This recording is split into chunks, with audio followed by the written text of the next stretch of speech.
근데 물론 저는 우선순위는 배당보다는 네. 어쨌든 상법 개정이 우선이라고 상법 봐요. 개정은 그게 우선이다. 훨씬 더 좀 큰 이슈인데 네. 왜냐하면 그 이게 배당소득세 관련해서도 이게 국민들 간에도 이게 논란이 되는 게 뭐 그럼 잘 사는 사람들만 위한 거 아니냐 이런 얘기도 나오잖아요. 사실은 그러니까 그거에 대한 좀 공감대는 또 형성을 시켜줘야 되거든요. 그래서 네. 약간 저는 세금 관련해서 좀 시간은 걸릴 거는 같아요. 세금을 그래요? 좀 개편하는 거는 뭐 민주당 내부에서도 일부 반발도 있는 것 같고, 네. 예, 세금 깎는 거에 대해서도 그래서 그런 거 보면은 일단 상법 개정은 좀 빠른 시간에 좀 추진을 하고, 그다음에 상속세 이런 것 있잖아요, 상속세나 네. 배당 이런 것들에 대한 부분도 어쨌든 인하하면 뭐 증시에 당연히 좋지만 국민적 공감대 형성까지는 좀 시간이 필요하니까, 네. 예, 우선순위를 따진다면 예, 법 개정이 좀 법 우선, 개정. 예, 그거부터 좀 먼저 하는 게 더 거기에 집중하는 게 일단 좀 네. 우선 아닐까 생각은 하고 있습니다. 그렇네요. 상법 개정이 된다 그러면 지금 외국인들의 수급 들어오는 네. 외국인들이 금액도 그렇고 더 많을 수 있다 이렇게 볼 수도 있겠네요. 그러니까 이제 상법 개정이 정말 실현되면. 우리나라에 이제 그 굉장히 소외된 그런 뭐 가치주들이 되게 많아요. 배당도 주고 하는데 근데 그럼에도 불구하고 이제 한국 시장 전체에 대한 신뢰가 떨어지니까 뭐 안 들어오죠. 한국 시장 관심도 없고. 근데 진짜로 이렇게 이 법이 개정되면 네. 상법 개정이 되면 진짜 미국처럼 되는 거거든요. 소액주주 그러니까 상법 개정이라는 게 뭐냐면 예. 결국 그거잖아요. 그러니까 이사의 충실 의무 중에 지금 이사가 회사의 이익을 위해서 일을 해야 된다 이거잖아요. 근데 여기에 주주가 하나 더 붙는 거잖아요. 그렇죠. 예, 이게 더 붙는 건데, 근데 일본 같은 경우도 제가 알기로는 그냥 회사라고만 적혀 있는 걸로 알고 있어요. 근데 일본은 이제 우리나라는 근데 이런 이제 소액주주 가치를 무시하거나 이런 일이 발생해서 만약에 소송을 걸면요, 네. 이게 판례가 없기 때문에 이길 방법이 없어요. 일본 같은 경우는 예. 이거 당연히 생각을 해준다고 하더라고요. 회사나 주주나 뭐 같은 거 아니냐. 그 소송을 걸어도 소액주주가 만약 같이 그러니까 권리를 이게 그 안 좋은 불이익을 당하면 네. 소송에서 이기는 가능성이 높은데 한국은 그런 판례 자체가 없어요. 그렇기 때문에 한국은 어쨌든 이걸 넣어줘야 된다는 거죠. 그게 딱 주주의 이익. 있어야 된다. 네, 그래야 정확하게.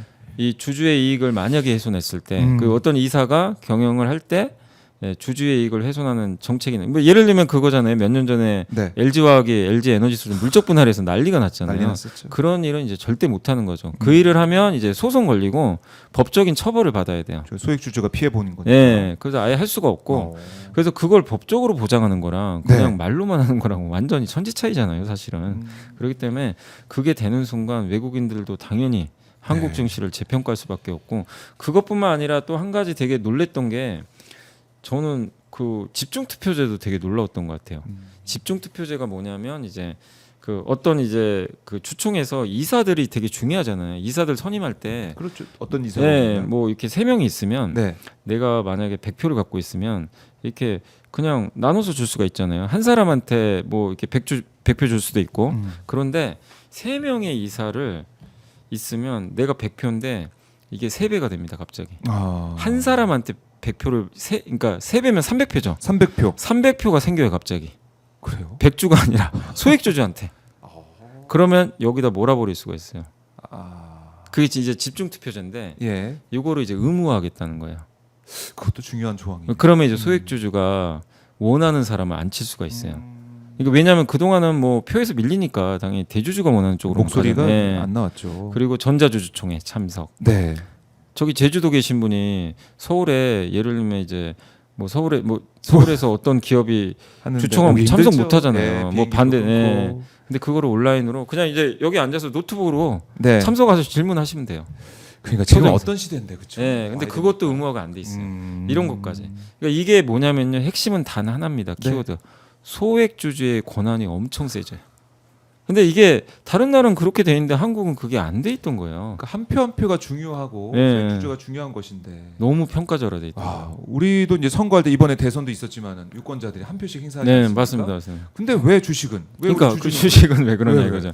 그런데 근데 그 이것도- 가치를 이제 기존에 이제 어떻게 보면 이게 정상이잖아요. 그렇죠. 이게 정상인데 이게 정상인데. 안 했던 거를 그렇게 소액주주 권한을 엄청나게 올려서 하겠다는. 근데 기업들은 당연히 반발할 수 있죠. 네. 네, 불편하니까. 그렇지만 이 구조는 어쨌든 저는 그게 되게 부러웠어요. 책 읽은 것 중에 아마존의 제프 베이조스 전기가 있거든요. 예. 거기서 그게 제가 작년에 읽었던 책인데 제프 베이조스가 그것 때문에 기분이 너무 좋았대요. 주가가 이제 아마존 주가 엄청 올랐잖아요. 뭐 아시죠? 뭐 전 세계 최고 기업 중에 하나인데 주가가 몇십 배 올랐죠 지난 몇십 년 동안. 근데 그 어떤 사람이 은퇴를 하고 편지를 썼대요. 네. 제프 베조스한테 너무 감사하다고. 이걸로 평생 노후 대비가 됐다.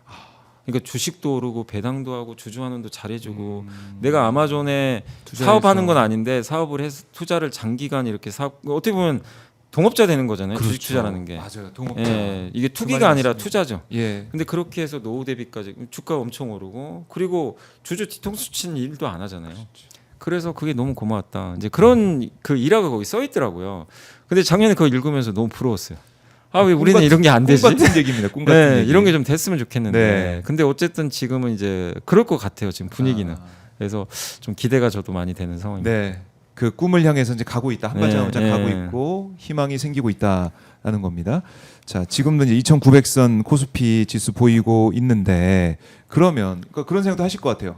지금도 안 늦었다 이런 말씀. 더 이제 오를 가능성이 있다 이런 네. 아까 김용남 전 의원도 하시고 우리 이사님도 하시는데 그럼 뭐 어느 뭐 섹터 어느 쪽을 좀 바라보면서 관심을 가져야 되나 이런 생각 막연한 생각 좀 하실 것 같은데 어떻습니까? 근데 이제 주식은 기본적으로 이것만 기억하시면 돼요. 좀 그냥 쉽게 주면 원래 증권가에서 하는 용어 중에 주가는 그냥 EPS 곱하기 PER인데 이게 뭐냐면 어렵습니다. EPS는 예.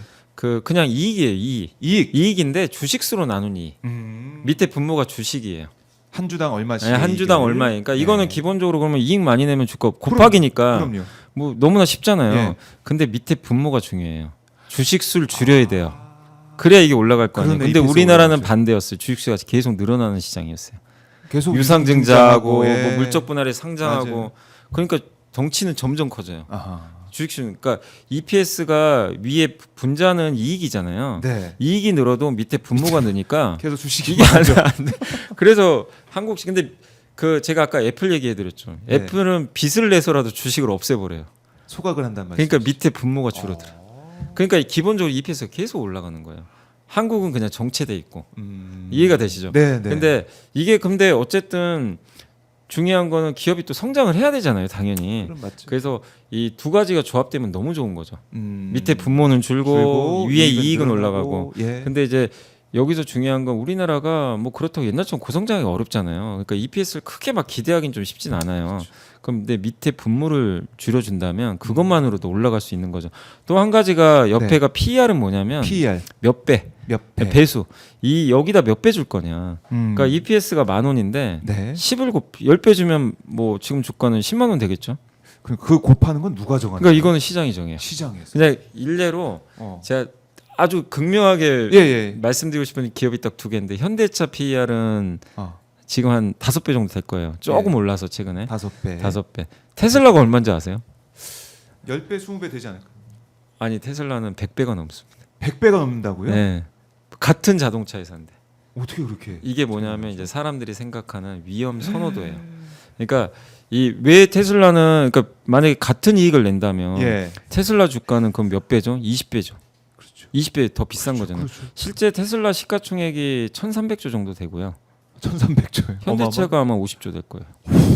이렇게 아니 현대차도 나름 돈 잘 버는 회사인데 그러니까요. 돈 잘 벌어요. 근데 왜 현대차는 5배만 주냐 이거예요. 왜요? 왜 그래요? 이게 왜 그러냐면 사람들이 이 주식을 사게 만드는 매력이에요. 위험 선호도라 그러거든요. 그러니까 더 오를 것이다. 네, 뭐 이런 그러면 것들? 사람들이 100배, 그러니까 이게 올라가요. PER이라는 건 이게 오른다는 거는 이 꿈을 주식, 가지고 이제 꿈도 바라보는? 있고 성장도 네. 있고 난 이 기업 무조건 사야 돼. 사람들이 그 이런 거죠. 코로나 때 네. 기억하시겠지만 예금 다 빼서 막 주식 사고 그러시잖아요. 그때 다 열광했죠. 맞아요. 그럼 PER이 동학개미. 올라갑니다. 아, 그러면서 무조건 주가도 사야 올라가고. 되겠다. 근데 사람들이 주식에 관심이 없어요. PER이 점점 내려가요. 음. 현대차는 관심이 없네. 사람들이 관심이 없어요. 아, 그래요. 아니 돈 잘 벌면 뭐 하냐. 뭐 이게 주가 안 오른다. 성장도 안 하는 것 같고 또 관세 피해 주죠. 트럼프 맞아요. 관세. 예. 그러니까 더 이제 이익이 줄 것 같아요. 그러니까 이거거든요. 이게 조합돼서 주가 결정하니까 이 세상에 적정 주가는 사실 없어요. 시장에서 사람의 마음에 따라 예. 또 달라지고 사람들이 같은 이익이어도요. 만약에 여러분들이 정말 이제 진짜 진짜 이제 5천 가나? 막 혹시라도 맞아요. 그런 생각이 예, 들어요. 예, 근데 지금 전 국민이 만약에 그러니까 가정입니다. 모두가 5천 간다고 갑자기 다 생각해요. 지금 무슨 일이 사야죠. 발생할 거예요? 주식 다 사게. 다 사야죠 지금. 그럼 두 배. PER이 현대차가 똑같은 이익을 벌어도 갑자기 10배가 돼 버려요. 아, 이게 그러니까 사람들의 선호 현상에 따라 완전 달라져요. PER이 중요하군요. 곱해주니까. 그래서 저금리 때 PER이 올라가요. 음. 왜냐하면 예금보다 주식이 낫죠. 그렇죠. 금리가 높은 그 3년 전 기억하시죠? 레고랜드. 네. 그때는 예금으로 갑니다. 그럼 금리가 퍼가 떨어져 높으니까. 버려요. 사람들이 뭐 굳이 왜 주식을 위험을 해? 감수할 필요가 없어요. 예. 그래서 퍼가 되게 오묘한데 음. 근데 지금 시장에서는 이게 네. 우리나라는 주주 환원이 잘 안 되고 그러다 보니까 어떤 기업만 갔냐면요. 진짜 찐 성장 기업만 갔어요. 그동안은. 예를 들면 조선주. 방산. 트럼프 수혜주죠. 방산. 네, 네. 그러네요. 그다음에 뭐 인디 브랜드 화장품. 정말 외국에 잘 나가죠. 그리고 요즘에 외국인들이 한국 오면 저 피부과 많이 가요. 그래서 피부 미용 여기 뭐 이게 보톡스나 이런 회사들 주가 많이. 여기는 뭐 주주환원이나 이런 거랑 별개로 성장만 하니까 보이니까. 그래서 주가들이 막 10배씩 간 것도 많아요. 근데 현대차 같은 거는 돈은 잘 버는데 네. 이게 성장이 이제 점점 꺾이는 거예요. 그런 기업들 또 대표적으로 돈 잘 버는데 주주환원 안 하는 기업들이 있어요. 그냥 현금만 감춰놓고 이런 기업들은 주가가 안 갑니다. 예. 예. 근데 그런 기업들을 이제 일깨우는 게 뭐냐면 네. 이번에 상법 개정이라는 거예요. 이제 그러지 말라는 거예요. 그렇죠. 현금 배당도 하고 주주환원도 하고 이번 상법 개정하니까 그리고 이재명 대통령이 저는 이거 꼭 하셨으면 좋겠는 게 네. 예전에 후보 시절에 이 얘기를 하셨어요. 어떤 그 유튜브 채널에 나오셔서 그 얘기 하셨던 것 같은데 아까 제가 PBR 얘기했잖아요. PBR 0.8배 이하는 다 M&A 시켜버려야 된다. 그냥 한마디로 나가라는 거예요. 주식시장에서. 왜 여기 주식시장에 들어와서 물을 흐리냐 이거예요. 왜냐하면 이게 지금 심지어 0.2배짜리도 많아요. 0.2배요? 많아요. 찾아보시면 그거예요. 이 기업들 여기 왜 있냐 이거예요. 야. 그럼 주가 올리려면 뭐를 좀 하든가. 근데 정말 회사가 힘들고 돈도 못 벌고 뭐 환경 때문에 예. 그런 거 어쩔 수 없잖아요. 회사가 뭐 회사가 잘했다 잘못했다 보다도 그런 일 때문에 그런 경우는 어쩔 수 없는데 돈도 많이 갖고 있는데 PBR 막 0.3배, 4배 이런 기업들은 그러니까 회사가 잘못해서 뭐 규정을 위반해서 상장 폐지 당하는 경우는 1년에 몇 건 있거든요. 네. 뭐 그거는 항상 그런 거니까 그런 상장 폐지가 아니라 자발적으로 상장 폐지하라는 거예요. 아니면 M&A를 하든가. 뭐 주시장에 있을 필요가 없다. 네, 그렇게 선언을 하신 건데 만약에 그거를 정말 법제화를 한다거나 네. 강력하게 밀어붙이면 이 밑에 있는 저평가된 흔히 자산주라고 하거든요. 돈 많이 갖고 있는 이 회사들은 뭐를 해야 되냐면 선택을 해야 돼요. 상폐를 해서 그냥 나 알지. 간섭받기 싫으니까 그냥 나갈래. 음. 그냥 나가든가. 근데 그러더라도 나가려면요 조건이 있어요. 자진 상장 폐지는 비싸게 주식을 공개 매수를 해야 돼요. 지금 풀려 있는 걸 사서 사야 돼요. 사서? 이게 소액주주분들 주식 있죠. 이거를 얼마 가격에 사줘야 됩니다. 그리고 나가야 돼요. 근데 그건 그것도 못하지. 올라가겠죠. 그래도 예. 그것만으로도 주가는 올라요. 근데 그게 아니면 나가기 싫으면 어떻게든 주가 그거 보행해야 돼요. 올려야겠네. 그게 정말 무서운 법인데 예. 기업들한테는 정말 이제 저승사자. 네, 근데 소액주주는 너무 좋죠.